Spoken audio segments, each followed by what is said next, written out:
গভীর ঘন জঙ্গল। সে জঙ্গলে বাস করত বাঘ, শেয়াল, হাতি, বানর ও অন্যান্য আরো অনেক পশু পাখি। তাদের মধ্যে বাঘ ছিল অনেক দুষ্টু। বনের সব পাখিকে ভয় দেখিয়ে তার খাবার জোগাড় করে নিত, আর জঙ্গলের অন্য প্রাণীদের ভালো মতো খেতেই দিত না। তাই জঙ্গলের কোনো প্রাণী তাকে মন থেকে ভালোবাসতো না। দুদিন হয়ে গেছে, কোনো শিকারের দেখা নেই। কাকে ভয় দেখিয়ে যে শিকার জোগাড় করে। এমন সময় তার গুহার সামনে দিয়ে যাচ্ছিল এক শেয়াল। এই যে শিয়াল, এখানে আয়। নিশ্চয়ই কোনো শিকার আনতে বলবে। হে শয়তান বাঘ, কবে যে এর হাত থেকে মুক্তি পাবো তা কে জানে। কি ব্যাপার চালাক শিয়াল, আমার ভয়ে পালাচ্ছিস তাই না? এদিকে যে বেশ কিছুদিন কাউকে দেখতে পাচ্ছি না। শোন, আমি যদি নিয়মিত শিকার না পাই, তাহলে এক এক করে জঙ্গলের সব পশুদের খেয়ে আমার পেটের ক্ষুধা মেটাবো। যা, তাড়াতাড়ি আমার জন্য শিকার ধরে নিয়ে আয়। বেশ কিছুক্ষণ পর শিয়াল একটা শিকার নিয়ে আসলো। এই যে বাঘ মামা, তোমার খাবার। এখন তুমি পেট ভরে খেয়ে নাও। এবার তুই চলে যা, আর সবাইকে বলে দিস আমি প্রতিদিন একটা করে শিকার চাই। না পেলে সব কটার ঘাড় মটকাবো বলে দিলাম। ঠিক আছে বাঘ মামা। বেশ কয়েকদিন হয়ে গেছে, কারোর কোনো খবর নেই। তাই বাঘ কোনো শিকারও পাচ্ছে না। ক্ষুধায় বাঘ তো ভীষণ রেগে আছে। এমন সময় বাঘ দেখলো এক শিয়াল তার দিকেই আসছে। বেশ কয়েকদিন ধরে আমি শিকার পাচ্ছি না। তোকে যে আমি বললাম প্রতিদিন আমার জন্য শিকারের ব্যবস্থা করে দিতে, তুই মনে হয় কাউকে বলিসনি। তাই আজ তোকে খেয়েই আমার পেটের ক্ষুধা মেটাবো। দাঁড়া তুই শিয়াল বেটা। না না বাঘ মামা, আমাকে খেও না, আমার কথা শোনো। তোমার জন্য একটা সুখবর আছে। কি সুখবর বল দেখি। আমি একটা বড় শিকারের সন্ধান পেয়েছি, যা তুমি 1 সপ্তাহ ধরে খেতে পারবে। আর তোমাকে কাউকে শিকারের জন্য ভয় দেখাতে হবে না। কিন্তু কিন্তু কি? তাড়াতাড়ি গিয়ে শিকারটা নিয়ে আয়, আমার বড্ড খিদে পেয়েছে। বাঘ মামা, পাশের গ্রামের এক কৃষকের গরুর খামার আছে, আর তার থেকে একটা গরুকে ঘাস খাওয়ানোর জন্য মাঠে বেঁধে রেখে গেছে। আমি আনতে চেয়েছিলাম, কিন্তু কি করে আনি? আমি তো একটা ছোট প্রাণী, আমি তো তাকে নিয়ে আসতে পারবো না। কোথায় সে গরু? আমাকে নিয়ে চল সেখানে। এই যে বাঘ মামা, তোমার শিকার। আমি এখন চললাম। এই গরু, তোকে তো আজ আমি খাবো। সে কি গো বাঘ মামা, শেষে তুমি আমায় খাবে?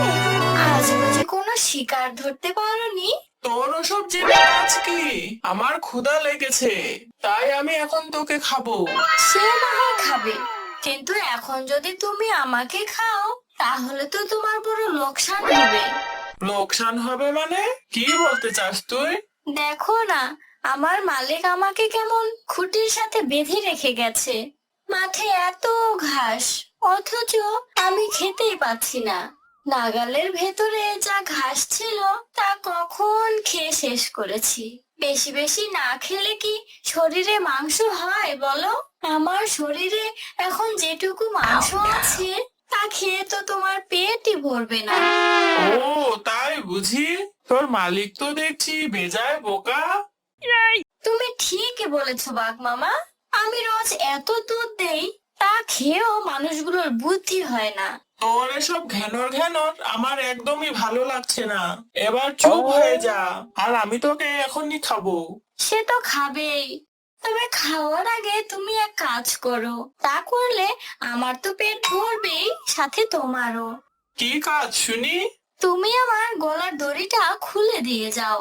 আমি পেট ভরে মাঠের ঘাস খেয়ে শরীরে মাংস বানিয়ে নেই, তারপর তুমি আমাকে খেও।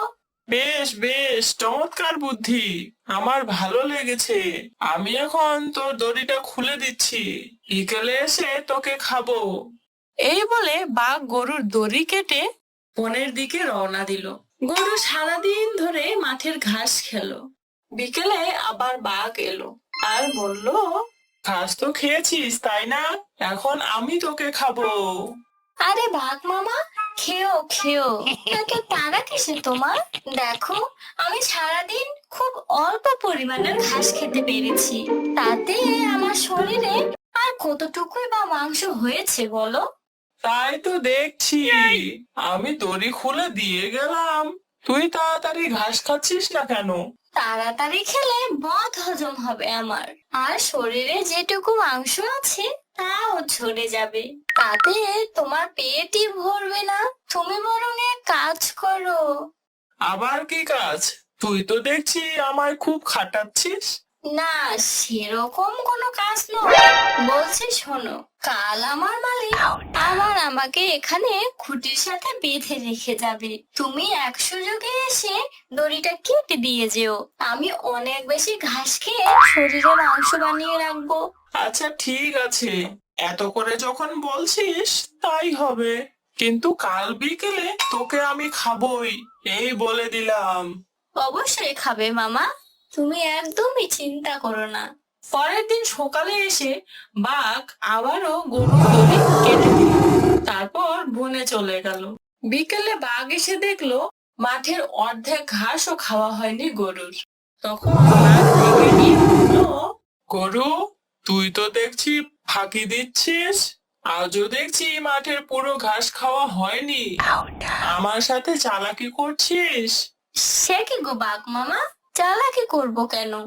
আমি তো সারাদিন ঘাস খেয়েই চলেছি।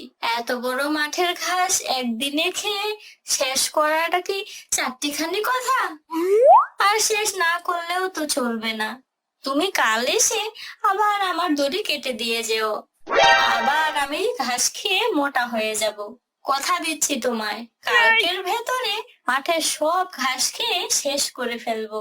তখন দেখো আমায়, আমি কত নাদুস নুদুস লাগবো দেখতে। তখন তুমি আমায় 4-5 দিন ধরে খেতে পারবে। এ কয়দিন না হয় ছোটখাটো প্রাণী খেয়ে তোমার পেটটা চালিয়ে নাও। কয়েকদিনের ভেতর গরু মাঠের সব ঘাস খেয়ে শেষ করে ফেললো। শুধু মাঠের কোণে পুকুর পাড়ে একটা বড় গাছ ছিল, তার তলায় কিছু ঘাস রইলো। পরের দিন বাঘ এসে বলল, আজ তো তোকে খাবোই, 4-5 দিন ধরে না খেয়ে আছি তোকে খাবো বলে। আজ আর তোর কোনো নিস্তার নেই। হ্যাঁ বাঘ মামা, বসো। তোমার জন্যই তো অপেক্ষা করছিলাম। আমি প্রস্তুত, তবে আমাকে খাওয়ার আগে দড়িটা আরেকবার খুলে দাও। এই বেটা গরু, তুই তো দেখছি আমাকে জ্বালিয়ে মারবি। আরে রাগ করছো কেন মামা? 5 দিন অপেক্ষা করতে পেরেছো, আর কিছু সময় অপেক্ষা করতে পারবে না? দেখো, ওই গাছের নিচে এক টুকরো ঘাস পড়ে রয়েছে, ওটাও খেয়ে আসি। ওইটুকু আর পড়ে থাকবে কেন? তারপর তুমি আমাকে পেট ভরে খেও। ঠিক আছে, আমি দড়ি খুলে দিয়ে এখানেই থাকছি, আজ আর জঙ্গলে যাব না।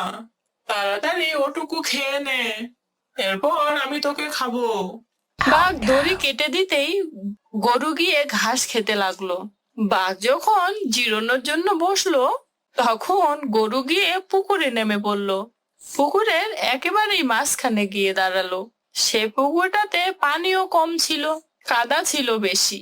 ধন্যবাদ বাঘ মামা, তুমি বসে থাকো ওখানে। এই গরু, এটা তুই কি করলি? আমাকে ফাঁকি দিয়ে পানিতে নেমে পড়লি? কি ভেবেছিস আমি পানিতে নামতে পারবো না? এই বলে বাঘও নেমে পড়ে পুকুরে। কিন্তু এ কদিন না খেয়ে বাঘ অনেক দুর্বল হয়ে গেছে, তাই সে গরুকে ধরার আগেই নিজেই কাদায় আটকে গেল। তুই আর লাফ দেওয়ার জায়গা পেলি না? এতদিন ঠকিয়ে তুই বনের সব ঘাস খেয়ে নিয়েছিস, এখন যখন আমি তোকে খাবো তখন তুই এ ওকাজ করলি বেটা। এখন তো আমার সাথে তোকেও মরতে হবে। তোমার কি কোনো মালিক আছে বাঘ মামা? এই বেটা, আমি হলাম এ জঙ্গলের রাজা, আমার আবার মালিক কে? আমি তো নিজেই বনে রাজ করি। তুমি এখানেই দুর্বল বাঘ মামা। একটু পরেই আমার মালিক আসবে, আর আমাকে এখান থেকে তুলে নিয়ে যাবে, আর তোমাকে পিটিয়ে মারবে। বাঘ বড় বড় চোখ করে গরুর দিকে তাকিয়ে রইলো। সন্ধ্যায় গরুর মালিক এসে গরুকে সেখান থেকে তুলে নিয়ে গেল আর বাঘ সেই পুকুরের কাদাতেই আটকে রইলো। হ্যালো বন্ধুরা, যদি ভিডিওটি ভালো লেগে থাকে তাহলে ভিডিওটিকে লাইক করো, কমেন্ট করো আর মজার মজার ভিডিও পেতে চ্যানেলটিকে সাবস্ক্রাইব করে আমাদের পাশেই থাকো। Tata, bye bye.